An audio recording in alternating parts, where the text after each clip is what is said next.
Audio Jungle.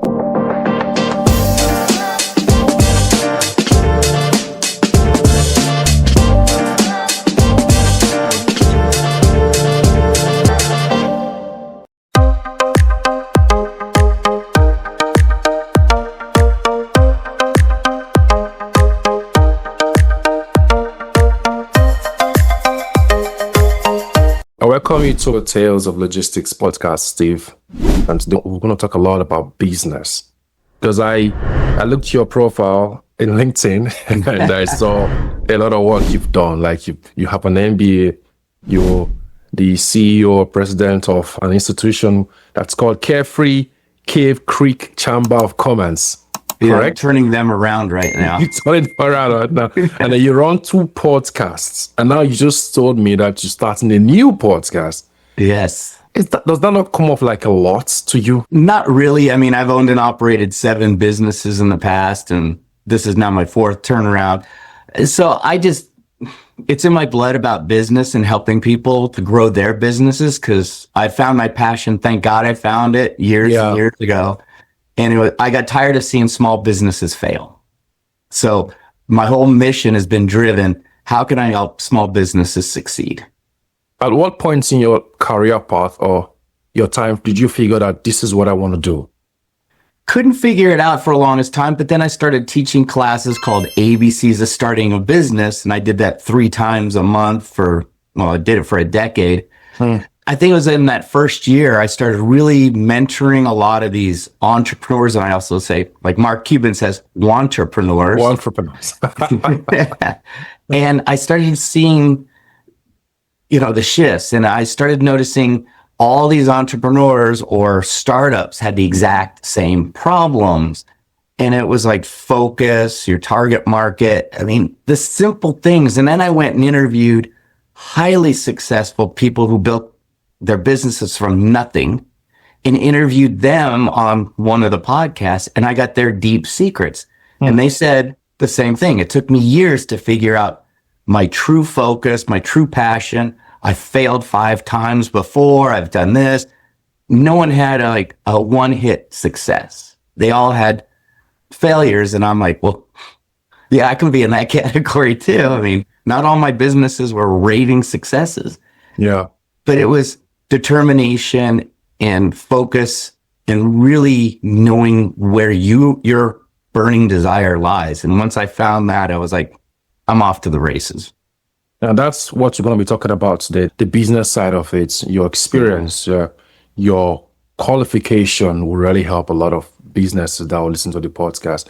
We focus more on the logistics and the supply chain industry. And there are a lot of small businesses in it, a lot of small businesses in it, in North America, in Europe, even in Africa, a lot of small businesses in it. So that brings me to my first question. Sorry, I have my questions written. Yeah, that's fine.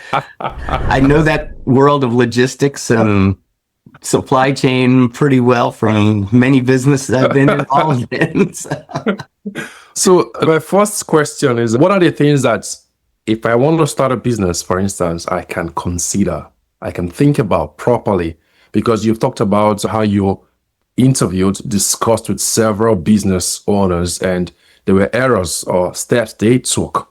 So I'd like to reiterate on that, or we'll have you talk about it a little bit more. What are the things that you think that anyone who wants to start a business should give a thorough thought about before venturing into it?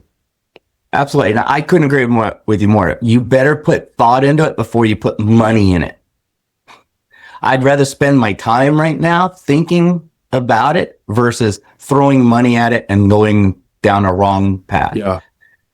The first thing is like, okay, what are you passionate about? You got to find that passion. Or if you think, oh, this sounds like a good trending market, are you going to be passionate about it? Are you going to really help people? Or are you going to do it just to try to make $1? And people will see right through you on that one. Interesting. So your passion is, and also, I mean, it took me my second business. I started realizing what are the problems my target market has. And I spent a lot of time honing in who are my target markets. I ignored everyone else. Who's my target market? What's your target market? That's where my passion lied. What are their problems? And I interviewed on my second company, I don't know how many people I interviewed on that. And I heard the same problems over and over. And it's like, how can I provide that solution to their problems? All of a sudden that clicked, and I built a business, my second business, literally within 24 hours, had a business plan, everything up and running, and started pounding my Rolodex, if you will. But I had a clear message of who it was for, what problems I solved for them, and how they can benefit. That was the key to, like, boom. And talking to a lot of successful entrepreneurs, that was their moment of clarity as well. If I get my target market or my target market segments, and I find the problem they have and I find the solution, is there a timeline between having the ideal and the strategy and execution? Do you think I need to wait for a few months or drag a little bit, or just get right into it? I think it's going to be different for everybody. Because one of my businesses, I was still running another business, turning it around, but I'm like, okay, they're almost done. What's my next step? So I had an idea, here's who my market is, but let me do a lot of research. So I researched it for about 3 months to get really crystal clear on my message and my marketing, and who am I want to say, take on as clients and who I'm not.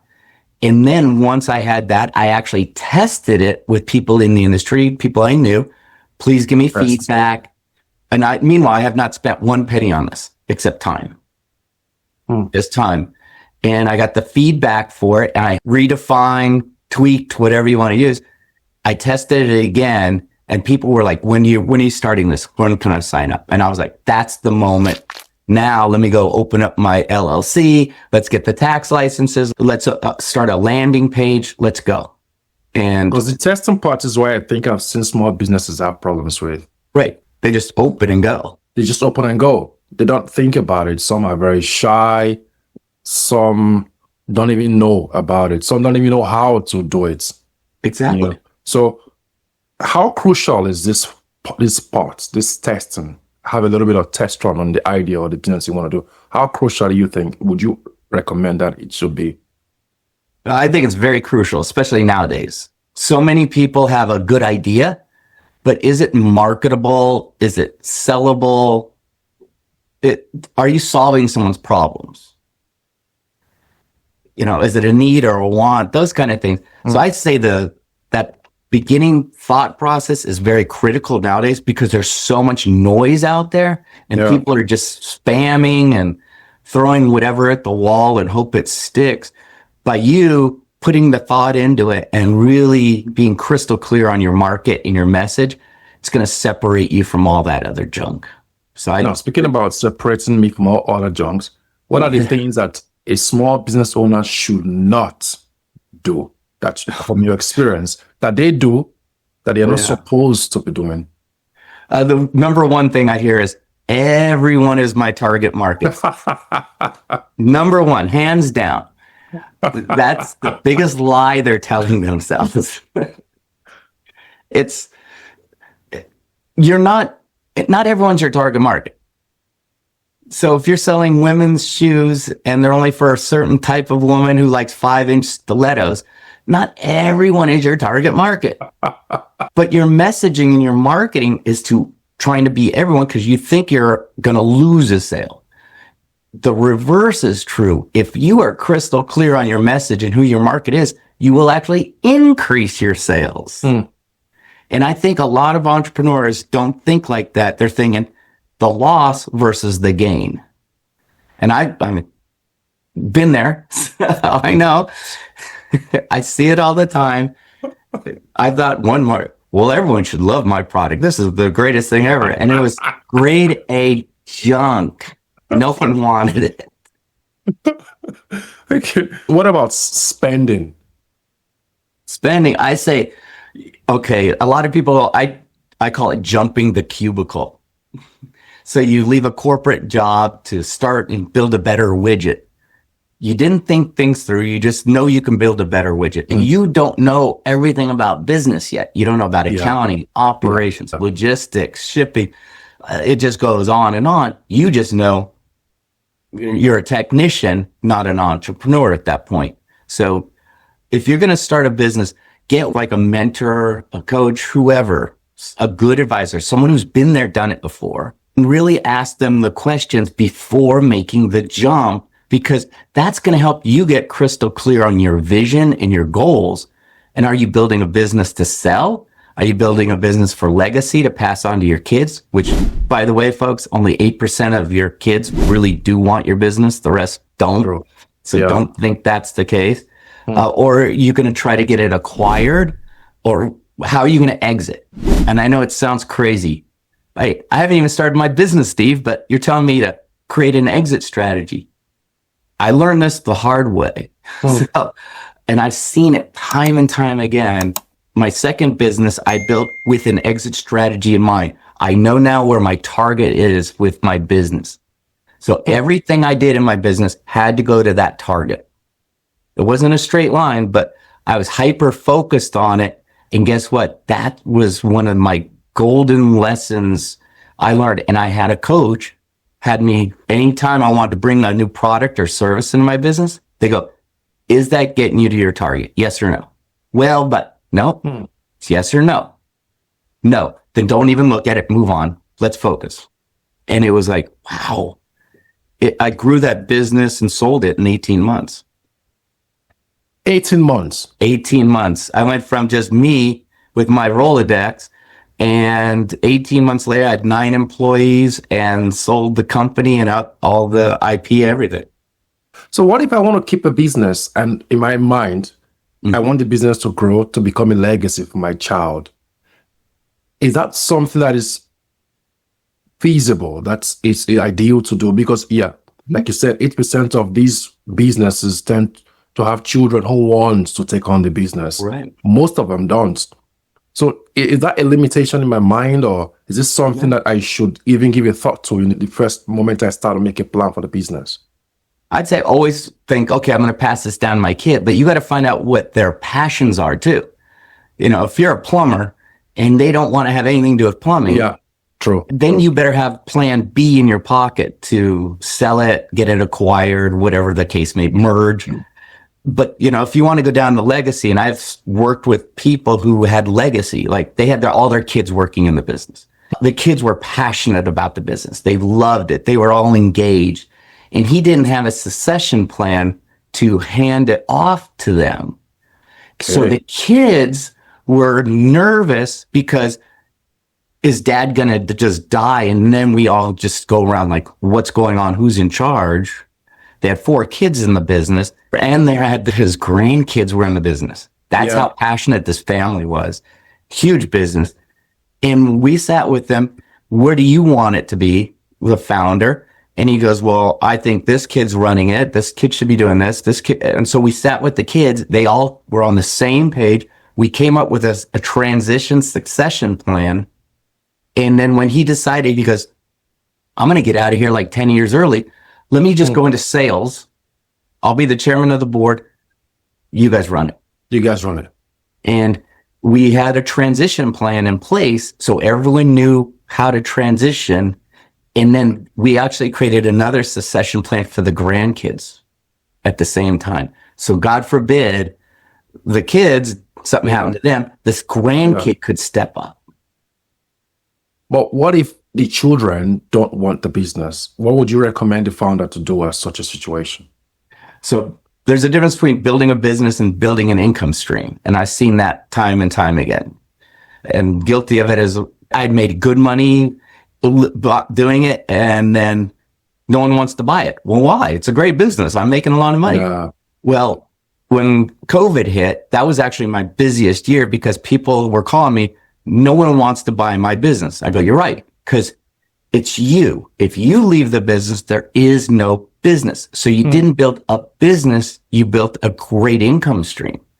So I say build a business, put in operating procedures, hire people, start passing these duties down, but document everything. So when it comes time, you're like, I'm ready to sell.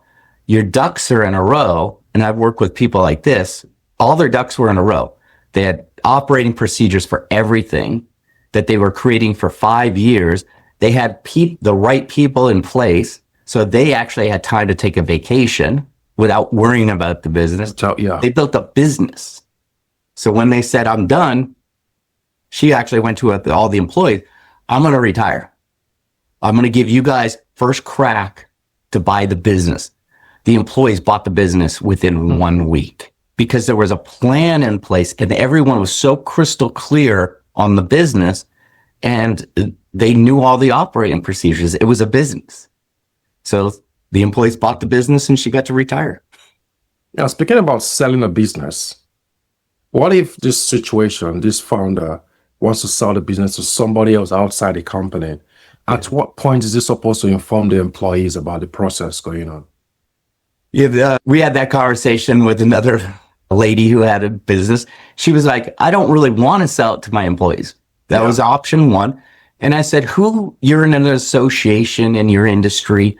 Who are you like really buddy with, like really tight with, that you all know each other's businesses so well? And she gave like 8 names, like right off the bat. And I go, could you call one of those up and said, hey, I want to have lunch with you? And they would accept in like a heartbeat. She goes, all 8, yes. Which one would you want to sell your company to that you would feel good about? She named 2 of them. I said, call them up, go have lunch, give them a soft pitch, test the water. First one caught on like right away and said, I'll buy your company. Like, and wrote down and figure immediately. She ended up selling. After the lunch, she went to all her leadership team and said, listen, you all know I've been thinking about retiring and this and that. I'm going to merge. We're going to merge with a competitor, not sell. So you all are going to still be here. The business still runs. I need all of you. They need all of you. They're going to run it as a different division. And she actually made sure all her employees had a position after the sale. Should that be in the discussion? How are you going to translate to your employees? Should it be any discussion about acquiring a business? Once you have more down the road, I would always say like when paperwork is signed, because let's say I'm selling my business and you're one of my employees and you get wind of this, you're going to start updating your resume pretty fast and start getting it. That's very correct. Yeah. So I have to make sure, okay, I keep it under, tight lips for a little bit. Okay, good. Now we are going to go to the sale. Now I can let my employees know, but I have to ease their frustration and fear because we're human. Listen, first thing we think of when we hear merger, sale, retirement, I'm going to lose my job. First thing. Yeah. So it's up to the leader, the owner, to like have a solution for that. And I've seen mergers where someone says, listen, we're only going to take 4 out of, I think it was like 75 people to the merger because otherwise it's dual positions. So what we tried to do is with the buying company said, hey, can all those other people apply for other positions? And they agreed. They didn't get a lot of them, but it was something. So they literally closed that shop down. They made signs. They literally closed it down and took all the assets and those 4 people. Wow. Okay, so now I've messed up a lot of questions. It's all good. I wanted to ask for individuals who are in full-time and they have an idea. They've done the research, they've done the market when they are not working, maybe on weekends or their free time. They've outsourced research to individuals. They have the team. Would you recommend or advise an individual who's got the capital saved, he's got the experience, he's got the team, he has projected 6 to 7 months time frame that, okay, if I invest my time in the business, I probably will start making something, maybe not profit, but something. Right. Would you recommend him or this individual to just leave his employment and then just go on to start the business? Well, being an entrepreneur for so long, and I'm one of those will jump and then try to figure out, I call it jumping in the abyss. I don't know what's down there. I don't know how deep it is. I'll just jump because I believe in it and I pray and I'm fine. Hope I find a parachute on the way down. I don't recommend that for a lot of people because of the stress. But if I've had those people, I've talked to them, it's like, great, let's look at your finances. This is going to sound crazy. Now we're looking at your personal finances and your family life. Because if you're married, your spouse's first thing in their head is, how are we going to pay for the mortgage? That's Number true. one. That's true. How are we Very going to correct. survive? Yeah. So you have to put all this in consideration. And I say, great. You're projecting 6-7 months before it starts making a buck. Okay, let's project, because I always over project on those things, a year and a half, realistically. Because we all think, hey, well, I'm going to be making money the second I open up my doors. Reality is a different story. True. I'd rather have you make sure you have the living finances, your operating income, because you still have to pay probably rent, Yeah. utilities if it's a brick and mortar, or if it's a service based, you still have internet, computer, you have all these other expenses. Can you afford not having a paycheck come in? Plus, you probably just lost your health insurance, Yeah. your life insurance, all these other things that you have to take in consideration. So I always get to the personal side on that first, because plus, is your spouse, your family going to be supportive? If they're not, I can guarantee you, no matter how many hours you put in, how hard you try, you're going to fail, because you got someone at home telling you what a bad idea this is, because you're not making money in 2 seconds. Yeah. It's not an overnight success, and it's going to get up here, Yeah. and then it's going to start coming out of here. And then next thing you know, wonder why you're repellent versus attracting people. Yeah. Yeah. So it's a mindset and finance thing. And yeah, I've been there too. It's like, I got rid of a lot of negative people on one of my businesses. They said how dumb it was and what a stupid idea. It was right after the tech. My first business was in the tech space. And of course it popped along with the tech bubble. And I did what any entrepreneur should do. Turn off the lights in my bedroom, crawl up in a corner and cry for 3 days. And that's when it hit me to start the second business, that there's still people out there with venture capital funding, because I helped a lot of these. So they have the money, but they're now beaten up because they're not business people. They're techies. Yeah. So that my second business was consulting tech companies to build a business. And oh my God, I had a detailed business plan, the marketing. That was the second company it blew up and sold it in 18 months. Your business, how much percentage of personal investment in terms of time, research, walking around, doing the sales pitch, should you, who has the idea, do? And how much of your operation analysis should you do individually? And how much of it should you outsource? Yeah, definitely. You better put in the majority. And one question I've seen from many companies is, how much skin did you put in the game for me to invest? And when someone goes, well, I just put a couple $1,000, but meanwhile, you're asking for $1 million. Millions of dollars, yeah. So why would we invest $1 million when you're only putting in a penny? So we're out. It's a simple thing. But I see this with entrepreneurs. It's like, if you don't know accounting, don't do it. I swear to God, you're causing time and frustration, and your time's more valuable selling versus trying to figure out what the hell is on a profit loss statement. Find someone who loves that. They're going to charge you this. Yeah. And they're going to do it in no time, where you're going to spend those kind of things. Outsource that stuff. You don't know how to build a website. Don't build a website.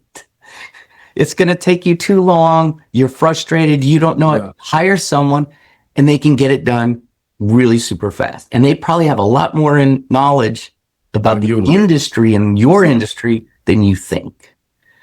I can't say this enough. Get a coach. It took me the longest time to accept that. How do you get a coach? How do you look for a coach? Yeah. So I had to write down what I wanted in my business. And I took this from another entrepreneur, and I've lived by it because I've seen it time and time again. He goes, before you hire a coach, okay, what do you want? Personal, business, you have to be crystal clear. And that that makes you really think. Then find out how you like to be worked with, because you have to be open now. You got to put that ego to the side, and you have to accept and understand. So I found certain kind of coaches, like I want to be talked to like this. I want this kind of accountability. And I had my list of what I'm looking for in a coach. And I even wrote a book about it. Like, Yeah. find, please take it, use it for anybody. Just ask the questions, interview them. Remember, you're the boss here. You interview coaches to see if it's a right fit for you. And some coaches were a great fit and some not. But once I found the right one, I signed on for like a 3-month agreement that I can always exit out to test it to make sure they're the right person for me. I looked at it the opposite. And since that time, how many people I've coached, how many coaches I've spoken with, they all go, I'll be more than happy to give a 3-month agreement to make sure I'm the right coach for them. Because it's about them. It's not about me. And once I found the right coach, I swear my one business turned around in 45 days, same in my personal life, because I was open. I listened. A lot of things I didn't believe in, but I did it because the coach pretty much, they see things in you you can't see. And I always say, Michael Jordan had 28 coaches. Michael Jordan, in my opinion, greatest basketball player ever. No, he is. And he had a dribbling coach, a passing coach, a shooting coach. He had the head coach. He had a trainer. He had a nutrition coach. I mean, it just goes on and on and on. But why? He wanted to be the best. And he said in one article, I can't see myself dribbling. I can't see myself shooting. They see things in me that I can't see, and they correct it and put me on the right path. And I follow it, and I notice, dang, they see things in me I can't even see. So why wouldn't I have a coach? So how do you know that the coach you have has your best interest at heart? How would you know? That one's easy because I've found those that don't. And I see it too, unfortunately, in this industry.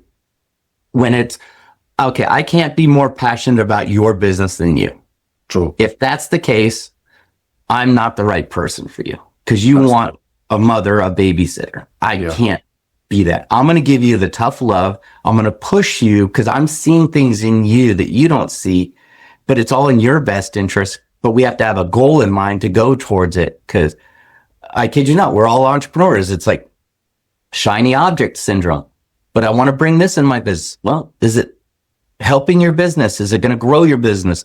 Well, not really. Then don't touch it. But I love it. Great. You can love it all you want.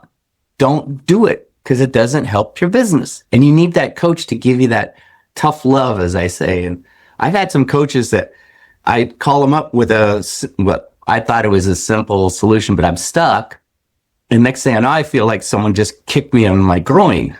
And afterwards, it's a shock. But then I go, oh my God, they're right. But if they didn't do that, I would have gone down this path, spent lots of money, wasted time, and probably lost customers. And that's a very solid one you said there. That's a very solid one.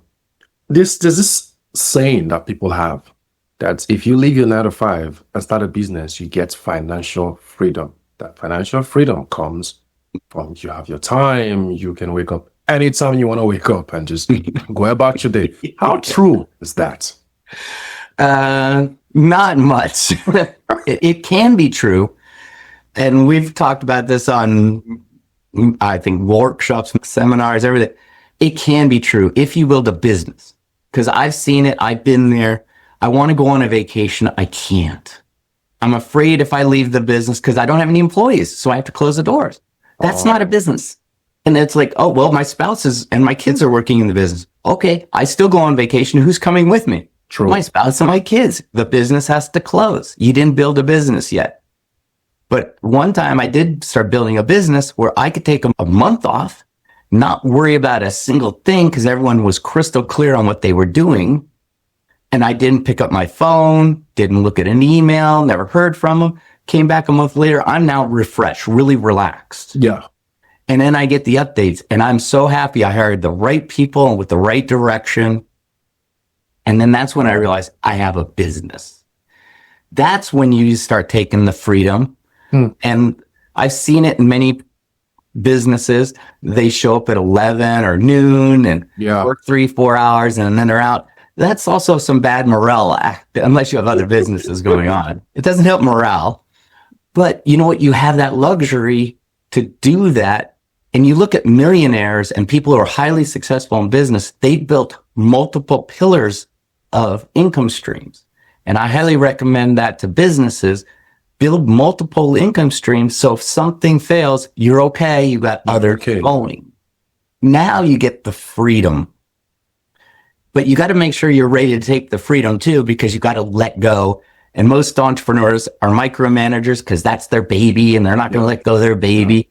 Yeah. And it's tough. I'll tell you that. I get it. I've been there. I swear it's hard. But the second you start letting go and trusting people you hire right, boy, talk about that lifting off your shoulders to sleep in an extra hour. Or you could actually be sick one day and you know everything's going to be okay. Whereas an entrepreneur, you're sick. Guess what you have to do?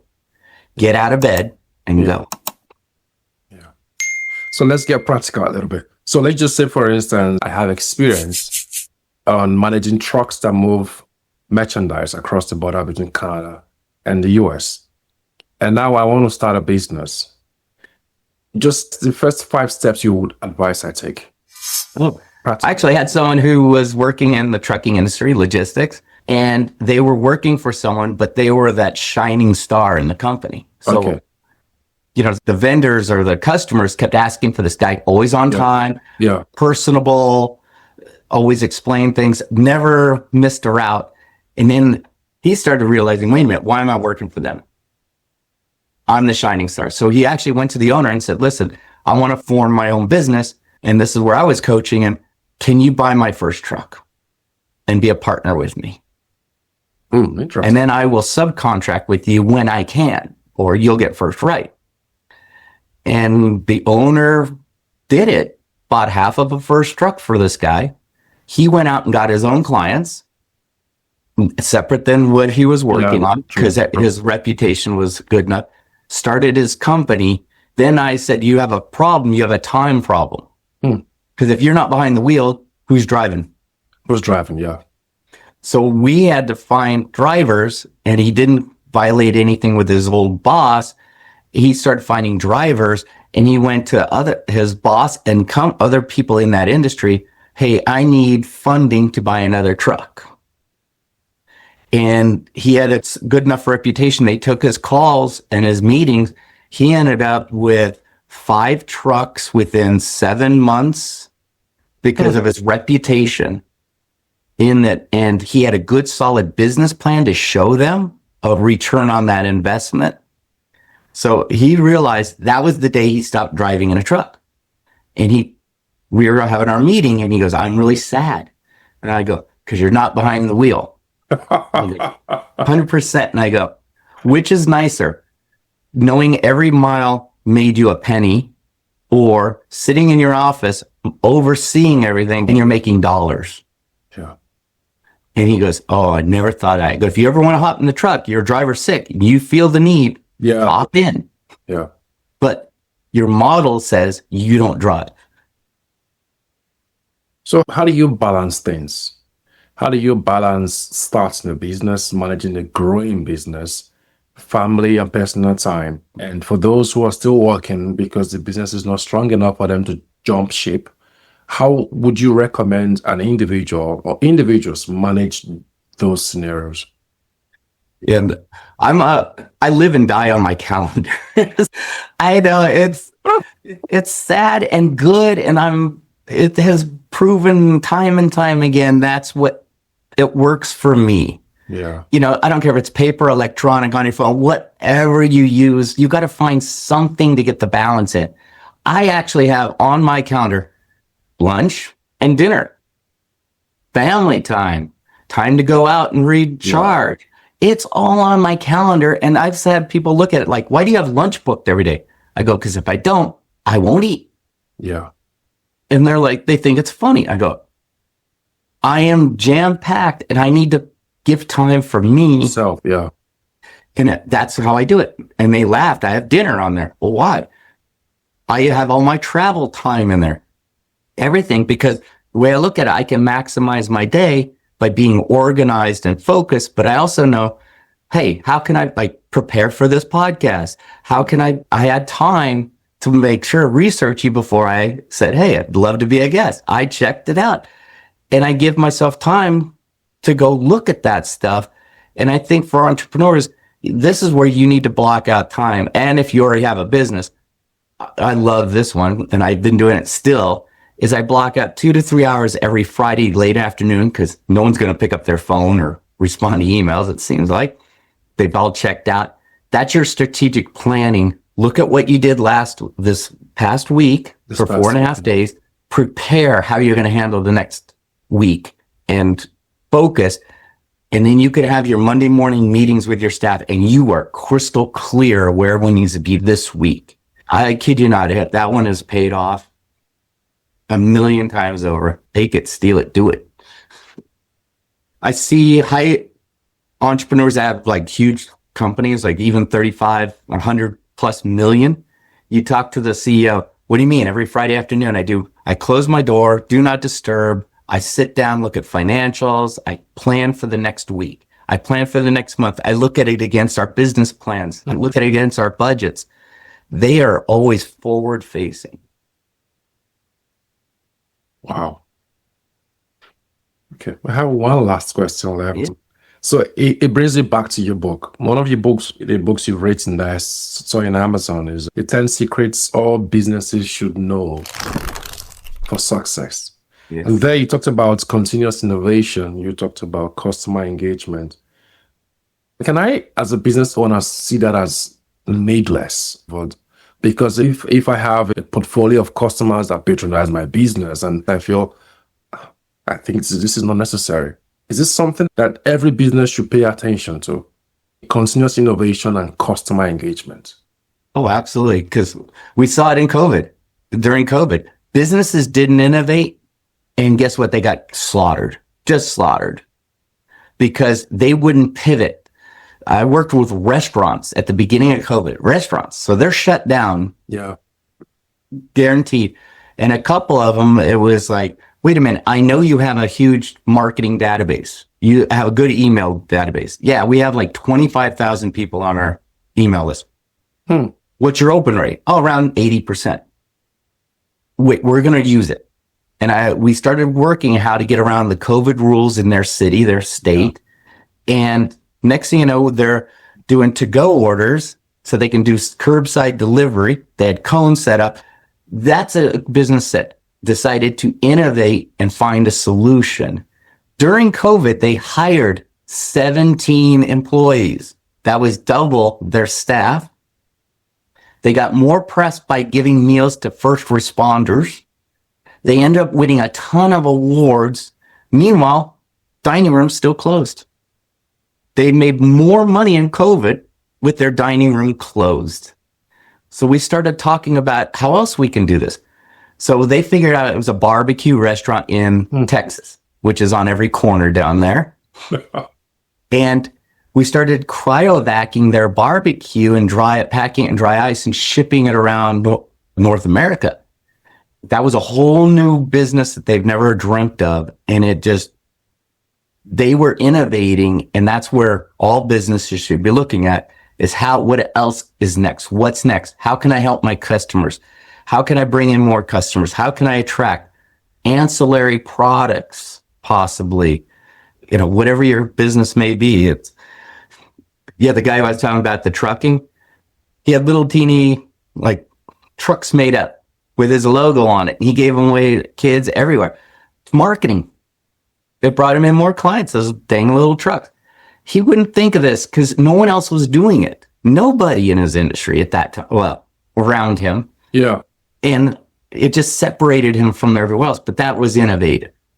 So I say, no matter what your business is, think of what else can you help your customers with? How can you expand your base, your target market? Don't go way out, but stay true to who you are in your business. Those little gifts, do they really work? Those little free toys, gifts. He sent me one. I go, this is so cool. It was always on my desk. Everyone picked it up who came in my office. And they're like, that's so cool. It was a dump truck. And it literally lifted up. And they thought it was cool. And I go, do you need shipping? This is only one of his trucks. He does long haul as well. So it was like, what do you need? He'll take care of you. Wow. I've really enjoyed our time together. You have said a lot that even I have benefited from. I literally have a pen. So, my pleasure. I just hope it really does help people to help them grow their business. yeah, because from my experience, I've come to see, first of all, the coaching thing is a factor. Many people just believe I have the experience. Oh. I know what I want to do. I've done my research. I'm just going to be fine.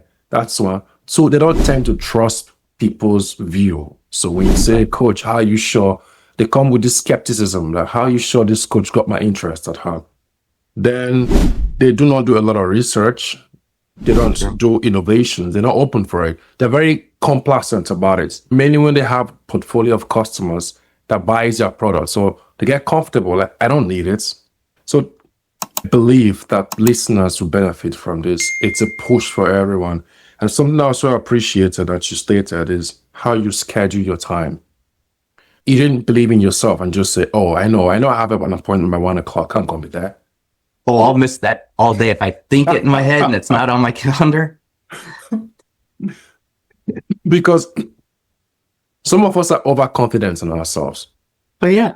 And then I also appreciate the fact that you also have time for your family, because you are not encouraging people to bury themselves in their business at the expense of their family time and personal time. That's not what you're saying. You're saying you need to balance everything because they play a role. And if your partner or your family members don't support you in what you're doing, maybe because of the amount of time you invest in your business, those are your first supporters in a business. So these are little things among others you said that I really, really appreciate, Steve. And Thanks. thank you. Like, I appreciate the time you've put in this, the research. Yeah. Put in it as well.